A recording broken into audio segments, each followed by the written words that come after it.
Film की शुरुआत में हम एक कपल को देखते हैं जिनका कुछ दिन पहले ही बच्चा पैदा हुआ था, मगर किसी वजह से दोनों ही काफी परेशान घबराए हुए थे और अपने घर के सारे आईनों को वो तोड़ रहे थे। बच्चे की मम अपने बच्चे को झूले में डालकर बाहर किसी काम से चली जाती है, जिसके बाद हम बड़ा ही अजीब सीन देखते हैं। झूले के पास से एक बेबी मॉन्स्टर निकलता है जो उस बच्चे के चेहरे पर हल्का सा कट लगा देता है, जिससे उसका खून निकलने लगता है। उधर जब बच्चे की डैड आखिरी शीशे को तोड़ने जाते हैं तो उसे नहीं तोड़ पाते, क्योंकि उस शीशे में से एक चुड़ैल बाहर आकर उसे जान से मार डालती है। बच्चे की मॉम जब वापस आती है तो ये देखकर काफी घबरा जाती है कि उसका बच्चा भी अब नहीं रहा, वो भी मर चुका है। उसका जिस्म नीला पड़ गया था, जो देखने से लग रहा था कि इसे मरे हुए जिसे काफी दिन हो गए हैं। अब ये चुड़ैल जैसे अचानक आई थी वैसे ही गायब भी हो जाती है, जिसके बारे में समझना काफी मुश्किल था। खैर अब कुछ वक्त के बाद हम दोबारा से एक कपल को देखते हैं जिनका भी कुछ वक्त पहले ही एक बच्चा हुआ था। इनमें औरत का नाम रेचल था। ये लोग एक नई जगह पर रहने के लिए आए थे। वो लोग अपना सामान अभी रख ही रहे थे कि इसी वक्त उनके लिए एक पार्सल आता है। ये पार्सल रेचल की मोम ने भेजा था, जिसमें कुछ डब्बे और खिलौने थे जो रेचल की बहन और उसके बच्चे के थे। रेचल की बहन और कोई नहीं बल्कि वही औरत थी जिसे हमने शुरुआत में देखा था, और उसी के बच्चे और हस्बैंड के साथ सब हुआ था, यानी चुड़ैल और बेबी मॉन्स्टर ने उन्हें मार दिया। अब उनके साथ हुआ क्या था ये तो हम जानते हैं, मगर क्यों, इस सवाल का जवाब हमें कहानी में आगे जाकर मिलेगा। सामान को देखकर रेचल खुश नहीं होती, ये सोचकर कि मेरी मॉम ने मेरे बच्चे के लिए पुराना सामान भेज दिया और उस बच्चे के खिलौने जो मर चुका है। इस पर उसका हस्बैंड कहता है जो तुम्हारी बहन के साथ हुआ वो एक हादसा था, और अब अगर हम उन चीजों को वहम ना बनाए तो ही अच्छा है। इन चीजों में एक किताब भी थी जिसमें एक दूसरी जुबान में कुछ लाइन्स लिखी हुई थी, कुछ तस्वीरें थी और एक धुन भी बनी हुई थी। अब रेचल को तो ये जुबान समझ नहीं आती थी, मगर उसके हस्बैंड को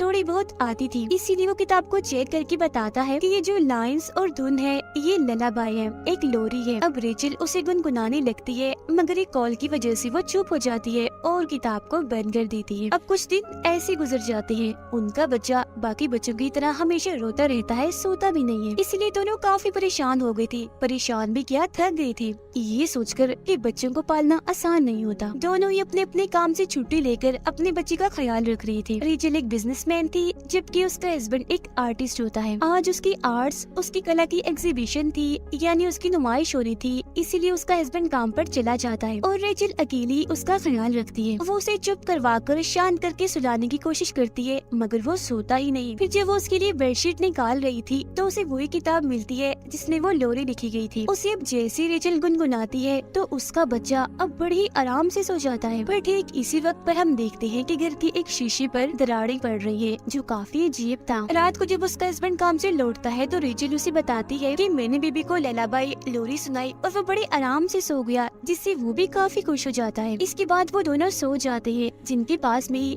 बेबी स्क्रीन रखी हुई थी जो उनके बच्चे के कमरे की थी। जहाँ तभी अचानक एक चुड़ैल झूले के पास से निकलकर उसके पास आने लगती है। रेचल को महसूस होने लगता है कि बच्चे के कमरे में कोई है, इसलिए वो फौरन उसके कमरे में जाती है, पर वहाँ पर तो कोई भी नहीं होता। लेकिन अलमारी का दरवाजा खुला हुआ था, जिसे चेक करने पर उसके अंदर भी कुछ नहीं होता। रेचल जब बेबी स्क्रीन को देखती है तो उसे लगता है कि शायद ये खराब हो गया, इसलिए वो उसे कचरे में फेंक देती है। बाहर जब वो आ रही थी तो उसे हर जगह हलचल होती हुई महसूस होती है। वो पूरे घर को चेक करती है पर उसे कुछ भी नहीं मिलता। वो फिर जब शीशे में खुद को देख रही थी तो हम उसके पीछे चुड़ैल को भी देख पाते हैं जो उस पर नजर रख रही थी, पर रेचल उसे नहीं देख पाती। इसके अलावा उस टूटे हुए शीशे पर और भी दरारें आने लगती हैं। उसका हस्बैंड जब नहा रहा था तो रेचल उसके पास आती है, पर तभी उसे आईने में वही चुड़ैल दिखती है, जिससे वो काफी डर जाता है और उसे साइड पर धक्का देता है। इस चीज से रेचल काफी नाराज हो गई थी। इसके बाद वो जाती है नई बेबी स्क्रीन लेने के लिए, जहाँ पे उसे अचानक अंधेरा दिखता है, जिसके साथ साथ वो चुड़ैल भी जो उसे डरा रही थी, जिसे देख रेचल बहुत ही ज्यादा डर जाती है। जिसका मतलब था कि इनके घर में जरूर कोई अजीबोगरीब चीजें होना शुरू हो गई हैं, जो सिर्फ घर पर ही नहीं बल्कि बाहर भी हो रही हैं।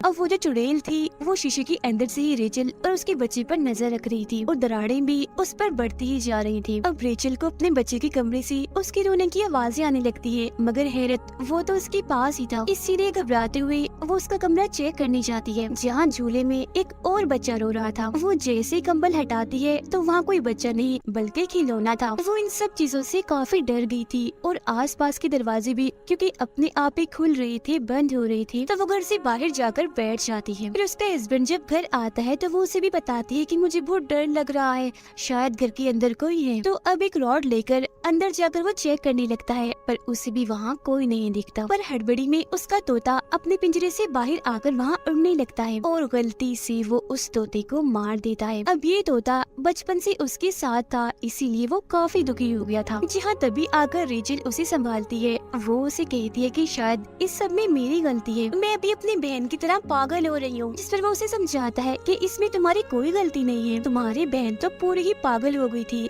जिसने हफ्तों तक अपने बच्चे की लाश को ढक कर रखा। तुम तो उसके जैसी बिल्कुल भी नहीं हो, तो मत घबराओ। अब वो बताती है कि मुझे कोई चुड़ैल जैसी औरत दिखती है जो मुझे डराती है। जिस पर उसका हस्बैंड उसी किताब में रेचल को एक औरत दिखाता है और पूछता है कि क्या यही वो औरत है, क्योंकि ये मुझे भी दिखी थी जब मैं नहा रहा था। और ये किताब वाली औरत और कोई नहीं बल्कि वही चुड़ैल थी। दोनों ही काफी टेंशन में आ जाते हैं, पर किसी तरह खुद को संभालते हुए वो ये फैसला करते हैं कि ये जो कुछ भी है हम इसे साथ ही झेलेंगे और मिलकर ही इसका खात्मा करेंगे। अब रात को रेचल के हस्बैंड को अपने बच्चे के रोने की आवाज बाहर से आती है, जबकि वो तो उनके साथ ही सोया हुआ था। तब वो नींद में उठकर अपने बच्चे को चुप करवाने के लिए चला जाता है और घर से बाहर उस जगह पर आ जाता है जहाँ इन्होंने किताब को फेंका था। दरअसल रोने की आवाज इसी किताब में से आ रही थी जो उन लोगों को अपने पास बुलाना चाहती थी। और अब उसका हस्बैंड किताब को लेकर वापिस आ जाता है। सुबह जब रेचल सो रही थी तो उसके पास उसका बच्चा भी था, जो अचानक से ही गायब हो जाता है। बच्चे की आवाज चादर के अंदर से आ रही थी, इसीलिए वो अंदर ही अपने बच्चे को ढूंढने लगती है। जहाँ उसे अपना बच्चा मिल तो जाता है मगर मरा हुआ, जो देख वो काफी घबरा गई थी, जबकि असल में उसका बच्चा बिल्कुल ठीक था, जिसे देखकर उसकी जान में जान आती है। अगले दिन उसका हस्बैंड अपने बच्चे को लेकर चला जाता है, क्योंकि आज रेचल ने किसी जरूरी काम से जाना था। रेचल का हस्बैंड अब एक चर्च में जाता है, जहाँ आकर उसकी मुलाकात एक प्रीस्ट से होती है। जबकि दूसरी तरफ हम रेचल को एक मेंटल हॉस्पिटल में जाता हुआ देखते हैं, जहाँ उसकी बहन थी। रेचल का हस्बैंड उस प्रीस्ट को सब कुछ बताता है जिन चीजों का उन्हें सामना करना पड़ रहा था, और वो किसी एक्सोर्सिस्ट के बारे में पूछता है जो भूत प्रेत को कंट्रोल करने के माहिर होते हैं, ताकि उन्हें कोई मदद मिल सके। ये सारी बातें सुनकर प्रीस्ट उसे कहती है कि बिल्कुल यही सब रेचल की बहन भी पूछती हुई आई थी, और अब वो उस किताब को देखकर उसके बारे में बताने लगती है। उधर रेचल भी अपनी बहन को सब कुछ बता देती है, जो सुनकर वो कहती है कि क्या तुमने वो ललाबाई लोरी तो नहीं गाई? जिस पर रेचल हाँ में जवाब देती है, जो सुन उसकी बहन डर जाती है और कहती है कि मैंने वो सारा सामान लॉक करके रख दिया था ताकि वो किसी को भी ना मिल सके, मगर वो तुम तक आ गया है, लोरी भी तुमने गा ली है, तो अब बहुत बुरा होगा। और अब रेचल की बहन और प्रीस्ट उस किताब के बारे में बताने लगते हैं। तो यहाँ अब सामने आएगी उस चुड़ैल और लोरी की कहानी। अब जैसा कि हम जानते हैं कि दुनिया बनने से पहले गॉड ने सबसे पहले एडम और ईव को बनाया था, पर अक्सर लोगों का कहना है कि उनसे पहले गॉड ने एक औरत को बनाया था जिसका नाम लिलिथ था, जो कि बहुत ही खूबसूरत थी। अब एडम ने एक खास किस्म की लोरी बनाई, जो सुनकर लिलिथ हमेशा उनके पास आ जाया करती थी। लिलिथ उनके साथ रहना चाहती थी, मगर ईव की वजह से वो उसके साथ नहीं रहना चाहती थी, और लिलिथ की इसी गलती की वजह से उसे उस जगह से निकालकर जंगल में छोड़ दिया गया। जिसके बाद वो जंगलों में भटकती रही और वुल्व्स भेड़ियों के साथ रहने लगी। जिसके बाद उसने जन्म दी डिफॉर्म बच्चे, जो किसी भी तरह इंसान नहीं दिखती थी। वो नॉर्मल नहीं थी, क्योंकि वो बस थोड़े बहुत इंसान थी, बाकी वुल्फ जैसी थी। फिर जब एडम और ईव के बच्चे पैदा हुए तो क्योंकि वो इंसान और प्यारे भी थे, तो उनके बच्चों से लिलिथ को जलन होने लगी, इसीलिए उसने उनके बच्चे चुराना शुरू कर दिए। जिसके बाद नस्ल दर नस्ल यही चलता रहा, और इस नस्ल में कोई खास किस्म के बच्चे नहीं थे, बल्कि पूरी इंसानी नस्ल के बच्चे थे, जो कि एडम और ईव से पैदा हुए थे। ऐसा होने की वजह से एडम ने गॉड से दुआ मांगी, इसलिए गॉड ने लिलिथ को उठाकर एक खतरनाक दुनिया में फेंक दिया। अब रही बात ललाबाई यानी लोरी की, तो ये लफ्ज तो आया ही लिलिथ से बचने के लिए है। मतलब कि ये एक ऐसी लोरी थी जो लिलिथ से बच्चों को दूर रखती। मॉम सिलोरी गाकर अपने बच्चों को लिलिथ से बचाती, पर वो क्योंकि काफी चालाक थी, इसीलिए यहाँ उसने एक चाल चल दी। उसने वही एडम की खास लोरी उठाई और उसमें कुछ ऐसे बदलाव किए जिसे पढ़ने से वो दोबारा से जाग जाएगी, वापिस आ जाएगी। और यही वजह है कि इस ललाबाई लोरी के जरिए आज भी वो बच्चों को ले जाने में कामयाब रहती है जब कोई उसे गाता है।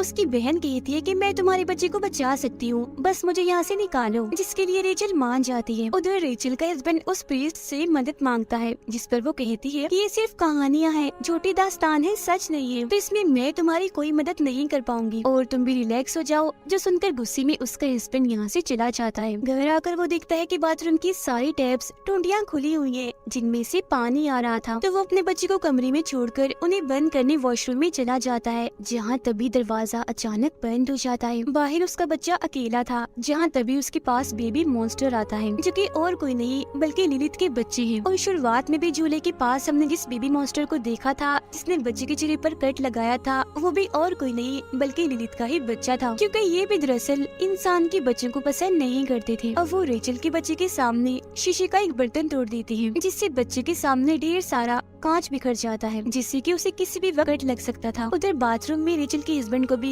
लिलित की झलक दिखाई देती है। बच्चा कांच के टुकड़े से अपना हाथ जख्मी करने ही वाला था कि तभी यहाँ रेचल आकर उसे ऐसा करने से रोक लेती है। उसके साथ उसकी बहन भी थी, जिसे देख उसका हस्बैंड पूछता है कि तुम इसे यहाँ क्यों लाई हो, जिस पर वो कहती है कि ये हमारी मदद कर सकती है, पर क्योंकि वो तो उसे पागल समझता था तो उसे ये चीज ठीक नहीं लगती। रेचल की बहन बताती है कि लिली पहले मेरे बच्चे को ले गई और फिर मेरे हस्बैंड को भी उसने मार डाला था, तो अब हमें कैसे भी करके तुम्हारे बच्चे को बचाना है। उस पर हर वक्त नजर रखी जाए और शीशों को ढक कर रखा जाए, और जब भी हम लिलित को देखे तो फौरन हम वहाँ से भाग जाएं, क्योंकि शीशे के जरिए ही वो नजर रखती है और वहाँ से आती जाती है, क्योंकि वो उसका रास्ता है अपनी दुनिया से यहाँ आने का। रेचल के हस्बैंड के पास एक आदमी की कॉल आती है, जो उसे बताता है कि मैं सीनियर प्रीस्ट हूँ, मेरे पास तुम्हारी ये किताब आई है, और जिस प्रीस्ट के पास तुम गई थी उसने मुझे बताया है कि तुम्हें मदद चाहिए, तो तुम बताए हुए घर के पते पर फौरन आ जाओ। तो वो ऐसा ही करता है, उस घर के लिए फौरन निकल जाता है। अब घर में रेचल और उसकी बहनी बच्ची का ख्याल रख रही थी, जहाँ रेचल उससे कहती है कि मुझे लगता है मैं एक अच्छी माँ नहीं बन सकती, जो सुनकर उसकी बहन समझाती है कि ऐसा मत सोचो, ये सब तुम्हारे दिमाग में लिलित ने डाला है, ये उसकी चाल है, क्योंकि ऐसा करके वो तुम्हारे भरोसे को तोड़ना चाहती है, जिसके बाद वो आसानी से तुम्हारे बच्चे को ले जाएगी, तो इसीलिए तुम्हें हिम्मत और भरोसा रखना होगा। रेचल का हस्बैंड दिए हुए पते पर पहुंचकर सीनियर प्रीस्ट से मिलता है, जो किताब चेक करके उसे बताती है कि इसमें जो लोरी लिखी है वो किसी ने गाई है, जिस पर वो कहता है कि हाँ मेरी वाइफ रेचल ने गाई थी, जिसके जवाब में प्रीस्ट कहते हैं कि इस वजह से अब तुम्हारा बच्चा लिलित की नजर में है, तो सबसे पहले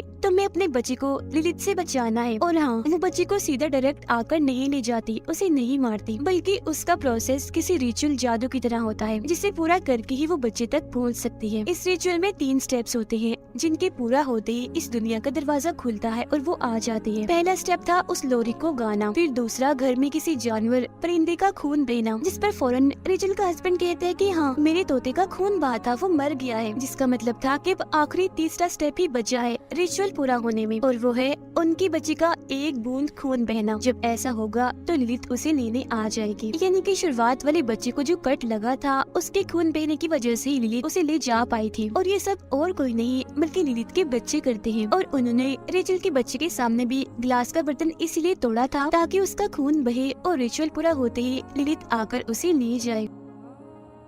अब प्रीस्ट उसे कुछ खास किस्म की मोमबत्तियां और एक दुआ लेकर देते हैं, साथ में ये भी कहते हैं कि तुम्हें पूरे यकीन भरोसे से इस दुआ को पढ़ना होगा, क्योंकि लिलित बेशक ताकतवर है पर भरोसे के आगे नहीं। इसके बाद उसका हस्बैंड वहाँ से जाने के लिए निकल जाता है, जबकि प्रीस्ट उस किताब को अपने पास ही रख लेते हैं, क्योंकि ये किताब दुनिया के लिए खतरनाक है। उधर लिलित के बच्चे रेचल के बच्चे के पास आ रहे थे उस पर हल्का सा कट लगाने के लिए, पर तभी रेचल की आँख खुल गई थी तो वो बच्चे को अपने गोद में उठा लेती है। अब तभी उसके पास रेचल की बहन आती है, कहती है तुम थोड़ा आराम कर लो, तब तक इसे मैं संभालती हूँ। लेकिन यहाँ पर हमें उसकी बहन के इरादे कुछ ठीक नहीं लग रहे थे, क्योंकि वो शीशे पर से कपड़ा हटा देती है, जो उसे नहीं करना चाहिए था। साथ ही बच्चे को सुई भी चुभाती है, जिससे उसका खून निकल जाता है, जिसके बाद वो लोरी खाने लगती है, जो सुनकर रेचल काफी हैरान हो जाती है और उससे पूछती है कि तुम ऐसा क्यों कर रही हो, जिस पर उसकी बहन बताती है कि मेरा बच्चा अभी भी जिंदा है, जो दूसरी दुनिया में लिलित के पास है, और मैं उसे वापस लाना चाहती हूँ। जब लिलित आएगी तो तुम्हारे बच्चे को ले जाकर वो मेरा बच्चा मुझे वापस लौटा देगी। और हाँ, मैंने ही वो किताब सामान में रखकर तुम्हारे पास भेजी थी। जब से तुम्हारा बच्चा पैदा हुआ था मैं इसी वक्त का इंतजार कर रही थी, जिससे साफ जाहिर था कि उसकी बहन ही उसकी दुश्मन बन गई, यानी कि ये भी एक जलन ही थी। रेचल को अपनी बहन का ये रूप देखकर बहुत गुस्सा आ गया था, इसीलिए वो उस पर हमला कर देती है। उनकी हाथापाई हो रही थी कि इसी बीच लिलित आकर रेचल के बच्चे को अपने साथ ले जाती है, जिसके बाद रेचल के पीछे उसकी बहन आकर उसे शीशे में खींचकर ले जाती है, जो दरअसल उसे लिलित की दुनिया में ले आई थी। उधर जब उसका हस्बैंड घर आ रहा था तो लिलित उस पर भी हमला कर देती है, पर वो जैसी तैसी करके बच जाता है। अंदर जब वो आता है तो उसे शीशे में रेचल दिखती है, जो अगले ही पल गायब हो गई थी। इसीलिए वो सारी मोमबत्तियों को जलाकर सारे शीशों को चेक करने लगता है। लिलित की दुनिया में उसकी बच्ची रेचल पर हमला कर देती है, पर वो जैसी तैसी उनसे बच जाती है। जहाँ तभी उसके पास उसकी बहन आकर कहती है कि अपने बच्चे को बुलाओ।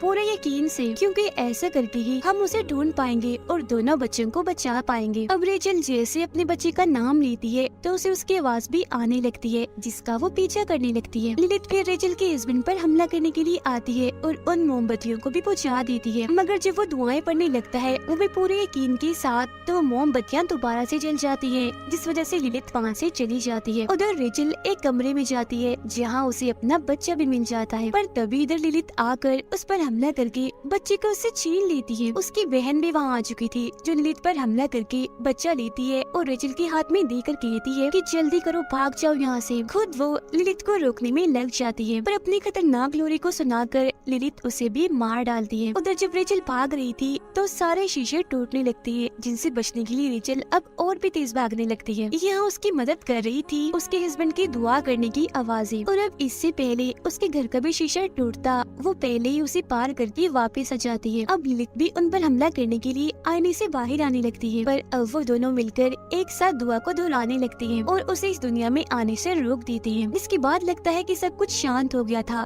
ठीक था, पर ऐसा नहीं हुआ, क्योंकि रेचल की बहन ने अपने बच्चे को उसके बच्चे से बदल दिया था। मतलब कि रेचल जिस बच्चे को बचाकर लाई थी वो उसका नहीं था, बल्कि उसकी बहन का था। और जब वो बच्चा चेक करती है तो सच में उसकी बहन का ही था, जबकि उसका अपना बच्चा तो अभी भी लिलिथ की दुनिया में उसके पास था, जो देखकर वो बहुत ही ज्यादा दुखी हो जाती है। और अब यहाँ उसकी बहन का मकसद तो पूरा हो गया था, वो सिर्फ अपने बच्चे को ही बचाना चाहती थी, जिसका मतलब साफ था कि वो सच में ही पागल हो गई थी। बेशक खुद भी वो एक माँ थी, पर उसने इस बात का रियाज नहीं रखा कि उसकी बहन भी एक बच्चे की माँ है। इसके बाद हम देखते हैं कि रेचल का हस्बैंड उस किताब को चुराकर रेचल के पास ले आता है, क्योंकि अब ये दोनों अपने बच्चे को वापस लाने के लिए लिलिथ की दुनिया में जाना चाहते थे। पर अब उनका सामना सिर्फ लिलिथ से ही नहीं बल्कि किसी और से भी होगा, और वो थी वहाँ बनने वाली एक नई चुड़ैल, जो और कोई नहीं बल्कि रेचल की बहन थी। जी हाँ, और अब उसके पास ही रेचल का बच्चा है, जिसका मतलब था कि अब चीजें पहले से भी कई भयानक और खतरनाक होने वाली हैं। और बस इसी ड्राउनी एंडिंग के साथ ही ये कहानी इधर ही खत्म हो जाती है।